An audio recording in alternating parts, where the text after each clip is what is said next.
మీలో ఎంతమంది మందిరంలో సేవ చేస్తారు? అడక్క ముందే, పిలవక ముందే మందిరానికి ఎంతమంది వెళ్లి సేవ చేస్తారు? మందిర సేవ. మీలో ఎంతమంది మందిరాన్ని ఊడుస్తారు? మీలో ఎంతమంది మందిరాన్ని కడుగుతారు? మీలో ఎంతమంది మందిరంలో మ్యాట్లు పరుస్తారు? మీలో ఎంతమంది మందిరంలో చైర్స్ వేస్తారు? మీలో ఎంతమంది మందిరానికి కావలసిన సేవ చేస్తుంటారు? మొదట అది చేసి చూడండి. మీ హోదాని బట్టో, మీ చదువును బట్టో, మీ అంతస్తును బట్టో గర్వపడ్డం మానేసేయండి.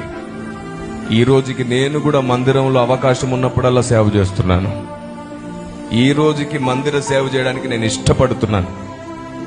నా దగ్గర ట్రైనింగ్ అవుతున్న పిల్లలతో కలిసి ఈ రోజు కూడా నేను